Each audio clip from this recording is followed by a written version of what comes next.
The next group up is MediaBite, and they come from the high growth track. MediaBite is the first company to provide a conduit for pay-per-article media consumption. So their concept has this idea of a bite button embedded in articles that you can preview on websites and allows you to pay per article. So they will have a website that offers archiving of purchased media. And basically what they say is with Web 2.0, a new medium calls for a new revenue model, and MediaBite is the answer. So welcome MediaBite, and we look forward to your presentation.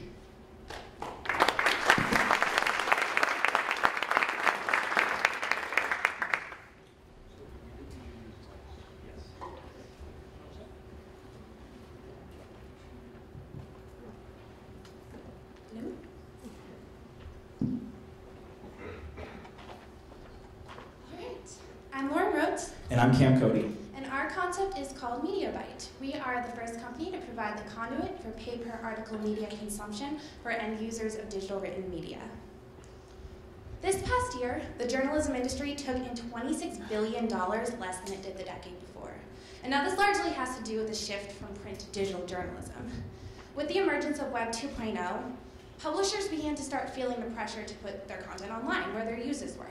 And so they did so, and they relied exclusively on advertising revenue. But they quickly began to realize that this was not a sustainable business model, and they were going to need to start asking their readers to pay. So to do that, they began implementing paywalls. There are two types of paywalls. There are hard paywalls, in which all the content is locked behind the paywall, and you can't see anything without paying for a subscription. And then there are metered paywalls, which allows readers to read between about 3 and 5 articles before they're asked to subscribe. So the issue is pretty well exemplified here in this Pew Research Center survey done on paywalls, which showed that 82% of respondents would immediately leave their favorite news site if they were to put up a paywall. So what does this tell us? This tells us that publishers are losing readership. The subscription model represents an antiquated revenue model that publishers are desperately trying to hang on to despite a dramatic medium shift from print to digital. So publishers need a new way to monetize their content, a new, more personalized way. And so that's where MediaBite comes in. So MediaBite provides an alternative to being locked into a subscription. Instead, users are able to buy individual articles from a variety of different sources. The concept has two components, the MediaBite website and the Bite button. Now, through the website, users can set up and access their personalized accounts. They can use their wallet to replenish their funds so that they can buy articles on individual publisher sites for around 30 cents. There's also the Media Binder, which is an archiving function so that users can look at articles that they've already bought in the past. In addition to this, there's customized tools to point them to more relevant information as well as related articles.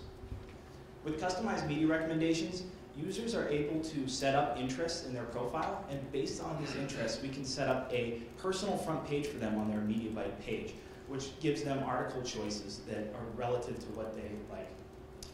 When it comes to Journalist Spotlight, what we're talking about is we think that journalism is a fairly faceless industry compared to most. And besides what you see on TV, we read the articles, but we don't really pay attention to who's writing them. So every day we're going to be writing a profile on a different journalist who we think is noteworthy and has made exciting ground in the journalism industry. The second concept is the Bite button. And what this is it appears on the side of your articles next to like a share button or a tweet button. And what happens is when you get to a paywall site, what you see is the abstract or the lead of an article, and then the rest of it's blocked out. By using the secure click-to-pay button, you're able to access that entire article, and then it's stored later into your media binder so that you can look at it after. Now, as of 2015, there were 173 million unique visitors to digital newspapers. And this is a 19% increase since 2014 alone. On top of that, the mobile market has absolutely skyrocketed. 155% growth among women 18 to 24, and 122% growth among men 34 to 45. But most of this is not being captured by the subscription model. We find that these people seem to fit into 5 categories of readers. One is a niche reader. It's a person who doesn't want to read the entire Sunday edition, but rather just have the sports section or the business section. Then there's the infrequent readers. They may read 1 or 2 articles a day, but they can't justify the cost of a subscription that can be $400 for the Wall Street Journal or $207 for the Boston Globe alone. Students are another group which has a large digital presence, but at the same time, they don't have the discretionary income, and they would rather read from a variety of sources. Professors and academics need articles for research purposes as well as staying informed. And what we think would be our largest group of readers, and definitely our most active users, would be variety readers. And these are people who may already have a subscription or two, but they're interested in reading from a variety of information rather than being just limited. When we analyzed the top 20 newspapers, what we found was that 15% left these paid digital subscriptions by the time paywalls were implemented. And this attributes to 450,000 users, which we think we can capture by the end of year 2 at full operation. As a pessimistic view, obviously, as we discussed, our market could be much larger. Some timeline of our business operations. We'll need about 9 months for web development and design, and during this time we'll also be showing our initial beta model to publishers in order to sign them up for the thing. And then also 3 to 6 months of beta testing will follow that in order to bring the product up to full market. We'll need about $1.09 million in initial capital, and most of this is attributable to web development as well as labor costs and legal fees in order to secure patents that we need.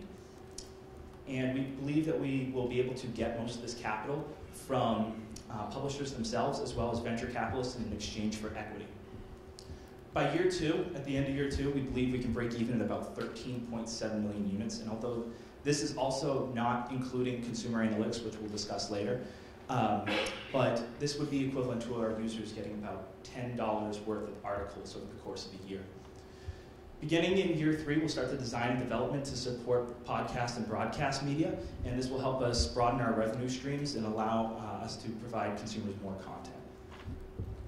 So in terms of engaging publishers, we plan on working with co-funding web developers to create the initial beta model, as well as employing a small sales team for individual meetings with publishers. Headed that small sales team, we're really hoping to take on a seasoned industry expert, whether they come from the advertising industry or they're just accustomed to working with multiple publishers, just someone who knows the ins and outs of the industry and the politics and can help in that way. And what these two teams will do is help develop a beta model that can help publishers to visualize what MediaBite will look like when integrated into their respective websites. Additionally, we've been in contact with 4 local news outlets. Among those are the Concord Monitor and the Keene Sentinel. Both David San Giorgio, head publisher at the Monitor, and Terry Williams, president and COO of the Sentinel, have expressed interest in the idea and really hope to see it move its way forward in the world of digital journalism, so one day it can be implemented into their websites. So beyond the articles, we're hoping by year 3 to expand into the realm of some new types of media. Among that is the realm of academic journals. JSTOR turns away 150 million attempts to read articles every year, and this largely has to do with the fact that a personal subscription to JSTOR, like if you're not going through university, costs $400, and this is just not attainable for most people. Additionally, we'd like to expand into podcasts and independent film. As of right now, there's not a great go-to way for independent media producers to monetize their content. We believe MediaBite provides that. And when we're talking about broadcast media, what we're talking about specifically is sports streaming. Now, if I, in the US, want to watch a Premier League game and it's not on TV, I have to pay subscriptions to these online sites for around $30 a piece, $30 a month. And so if they had the opportunity for consumers to buy just individual events or teams that they want, this would bring additional advertising revenue to these broadcasters as well as be very intriguing to consumers. As far as our revenue streams, what we're looking at is article sales and consumer analytics. We plan a 70-30 split between publishers and MediaBite. Of course, this is attributable to individual negotiation. That's why it's very important for us to work with someone who has a lot of experience in the publishing industry very closely so that they can help us with the business scope and achieve the best negotiation. And then in terms of consumer analytics, what makes MediaBite really unique is that we're able to see what consumers are reading across multiple different platforms. And with that information, we can recognize topic trends and then cross-reference that with basic user information. And this information can be sold back to publishers. Of course, we're very concerned with the privacy of our users, and everything is confidential. However, should they opt out, which they can do, that is an option. And then in terms of individual journalist analytics, This is also helpful to publishers because they're able to see what journalists are selling the most articles, whereas with a subscription model, everybody's paying the same thing. So they're able to see what journalists are selling the most articles, what topics they're writing about that are trending, and with this information, they can improve their content accordingly. Thank you very much. Thank you. The floor to questions now. Excellent presentation, and you know, I think about what you're trying to solve. I mean, more and more it's big data, and how do we harness big data out there and make it relevant and not have to go through everything and have it come to us in a biteable form to play on your name. But one of the things I wanted to know if you explored, there are a lot of news aggregators out there. At our company, we use them to keep tabs of what's happening with our different suppliers, and particularly the private ones, where globally we have hired groups that do data aggregating for us on what's going on in the news. Bloomberg has a solution, Standard & Poor's has a solution. Another one that I wrote down that has it is Dow Jones. So have you talked to any of them on how they went about aggregating all of the articles? We have done some research on this, and of course, I think their process is a little bit different than ours because we're able to collect individual statistics as opposed to having to go from a more aggregate approach and work down towards more specifics. So we automatically have access to person's age, gender, and geographic location because of their profile information, and so we're able to work from a more micro standpoint. Macro. Just as an aside, before you leave, I would love to put you in contact with one company that's down in Waltham. It's called Acquire Media, and the CEO is fantastic. But he has developed some very advanced algorithms to aggregate this data that you could probably learn from. Excellent, thank you. More references, the better. Great presentation. Thank you. Can you share a little bit more about your conversations with the 4 local newspapers? Obviously, the success of this relies on the buy-in of the content providers. I think in your business plan you said your pro forma relies on partnering the top 25 content providers, which I don't think the Keene Sentinel's in there. But no. What does a Keene Sentinel I'd say? actually like to change that a little bit. We want to actually go after local, regional, and city papers first because we think going from the top would kind of hurt our business plan because they have all the leverage. But if we're able to build up smaller newspapers first, it gives us more leverage as far as our business. Have you spoken in enough detail with them to understand what you would rely on them to do on the back end of their own news sites in order to integrate with your technology? It's actually, you know. Yeah, I talked, Keene Sentinel specifically actually has a sort of micropayment solution embedded into their website. But what they have talked to me about, what they like about the MediaBite concept is that, like, theoretically, if all of these different papers were to integrate it, one of the main points of appeal is the single sign-on. And so in terms of like embedding the Byte button into their articles, it's pretty, like on an HTML, CSS level, it's very simple. Yeah, and it's almost similar to if you see on every page you go on, you'll see that Facebook share button and Twitter button. All it is basically sending a signal to that website to perform an action, and that's really all we have to do. We can embed that exact same algorithm on everyone's site. I'm actually talking about the next step, which is reconciling the payment that somebody did click through and how they're going to keep track of how many people pushed the button and how much you owe them.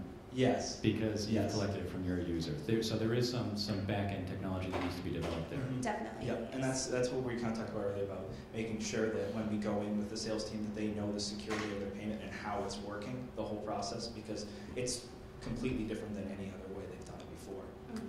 That's what the sales team is definitely an educational resource because this is sort of an unexplored, relatively unexplored monetization model. So that's what they're.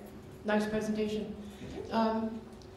Tell me why the New York Times and the Wall Street Journal invested millions of dollars in the Dutch company. In the Dutch company? Actually, we have it a little bit here. I was ready. And so if you want to talk about a little bit about that too, they are. Do you want me to go first? Yeah, I mean, what we can say is that it's a pay-for-article. It's an iTunes interface, basically for journalism. So it brings all of these articles on here. And I think that they found the model really interesting. But there are some issues with it that we've kind of been able to separate our company from. One of them is that it drives all the traffic away from the actual sites. Whereas when we're linking to actual websites, we're providing more users, which in turn means more advertising revenue for journalists. And on top of that, they also have this program where they allow you to read the entire article and then refund it. So that even if you read the whole article, you can get all of your money back. So they're actually losing a lot of profits in that way. So although this is a very intriguing idea, and you can see that there's genuine interest from major newspapers and publishers, we find that it wouldn't work or translate as well into North America. And just snowballing on top of that, I think that it's working in the Netherlands. They're aggregating 20 news sources under one roof. But the United States just has this infinite number of news sources. And like theoretically, if something were to happen in Washington, you've got like 10 news sources who are writing the same version of one article.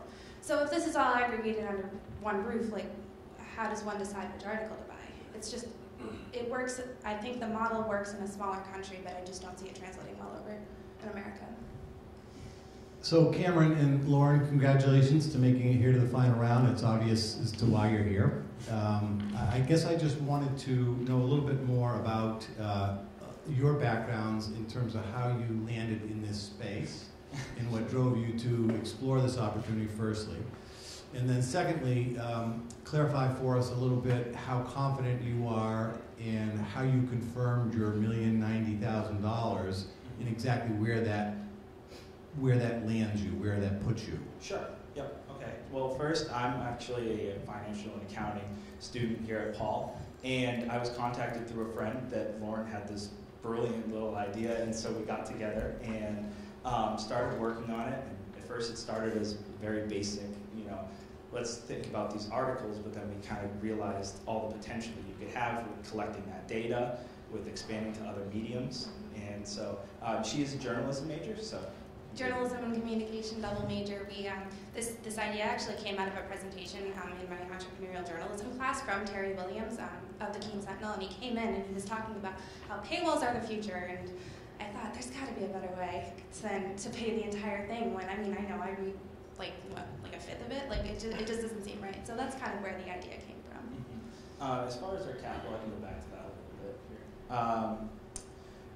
We came down to these numbers for a number of reasons. I did a lot of research on what would be a normal number for most startups around our size. So we looked at a lot of marketplace providers because we didn't really necessarily have a journalistic example. And so I found that most of the costs for web development usually came out from $250,000 to $350,000 as far as the initial development. And then of course labor is much more expensive because to employ people who are proficient in web development, it's going to cost a lot of money. But we also are trying to co-fund with web developers right now. That's our goal, so that we can offer them some sort of equity stakes so that it's not as much of an economic detriment.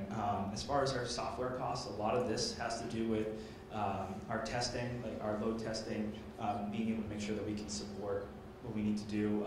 As far also doing adaptive response software so that we can basically implement the same type of website across a bunch of different platforms without having to code for every single platform.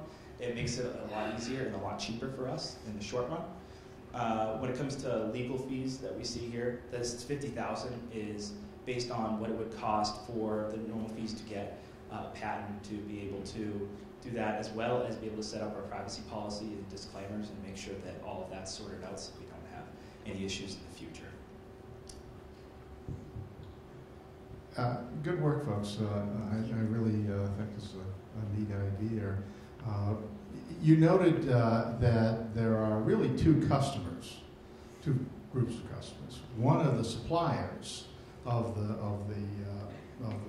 publishers, basically, and that's what you've been primarily talking about. I haven't heard you talk as much about the other customer, the person who's actually going to pay for the publication, the article or whatever it is. How do you get to them and make sure that they know that you're around?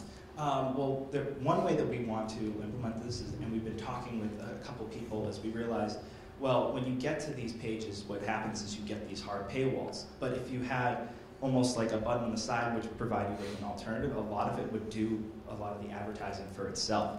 So because people are already going on these pages and they need news, this solves a lot of the problem of being able to get people interested in the brand by directing them to the MediaBite website right through the paywalls themselves. Obviously, we would use more traditional methods as well. I did put that into SG&A so that we could, be able to move through, to the normal outlets as far as like newspapers and magazine, commercial content, things like that. So. I'm going to shift focus back to the content providers because I think it's critical that you get buy-in from newspapers as an alternative source of revenue for them. Have you been able to develop a case study or take something like the Keene Sentinel and understand what they're receiving today in online revenue, what they think they're missing by putting up a paywall, and the opportunity for people like the content providers to sell their content in bits and pieces? Yeah, I think we haven't looked at one particular newspaper as a case study. We've sort of just been working off of Pew Research Center data, off of the... We do know that the Keene Sentinel, though, has very low traffic to their micropayments because it's very small implementation. And I think one of the main reasons for that is, as far as I'm aware, there isn't any archiving service beyond, once you pay for an article, there's no way to access it later. It's just sort of a one and done kind of deal. And not an aggregate surface where you have a lot of variety of sources. Exactly. Yeah, so I guess that's... Great presentation. Let me ask if you've talked to users, niche users, yes, that go to scientific journals where the cost for one article can be $35 if you don't have a subscription. yes. And sometimes it's important to get that article. Mm-hmm. But the pain in the butt is it takes 15 minutes to fill out all the forms and give you your credit card and all that stuff, and it takes time for that to clear. I know that's true on some of the firewalls as well, if you want to buy the article from a newspaper. So I think you have an advantage for both sides of the time, that if it's a click of a button, people are probably going to be more apt to buy it versus to go sign up and fill out. Yeah, having all of your profile already filled out, it makes it a much easier process. It's a one and done. Definitely. Do you have any awareness as to whether or not there are others trying to do this same concept in the space? And the kind of the related question is, how critical do you think it would be for you to be first to market? I think it would be fairly critical, especially since we need to patent a lot of the information that we're doing. The only one in the United States who's really doing something even similar to this is a Bitcoin company. And what they do is they allow micropayments through using Bitcoins. But of course, it's such a volatile industry, and a lot of people aren't really aware of how to use Bitcoin. It makes it a lot more difficult.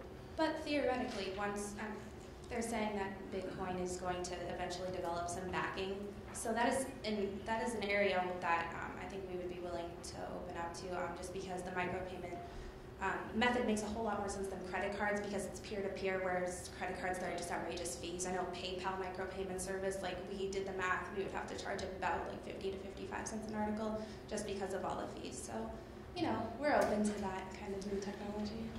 Should that yes. One more question. Sure. So first off, I realized now, Lauren, why your proposal was so well written, because you're a journalist major. Well written. So talk to us a little bit about how passionate you are about this proposal, because $1 million is obviously a lot. So let's say there's some speed bumps here and you only get a little bit for this year. I mean, how are you going to keep this idea alive and keep it moving forward? I think that this is, to be honest, long overdue. I think that we have held on to the subscription model for far too long, and it hasn't really proven to be particularly effective, as evidenced by the Pew Research Center survey. So something needs to be done, and for that reason I'm extremely passionate about it, especially since it's the industry I was planning on going into. I can say personally, when she first came to me with the idea, I was unbelievably skeptical. But like the more research we did and the more we went about it, we realized that we would really do I'm really passionate about this idea now. I want to keep it alive because I think that we do need a future of journalism. We don't want to just be a bunch of blogs and BuzzFeeds. We want quality information still. I really do believe in that. And so if we don't have the money that we need in order to do the initial startup, we'll find a way. We'll work with co-funding web developers, people who are passionate about us, get them into the idea, and whatever that takes means working out of a garage. We're willing to do that in order to make this idea alive. Quality journalism is worth paying for.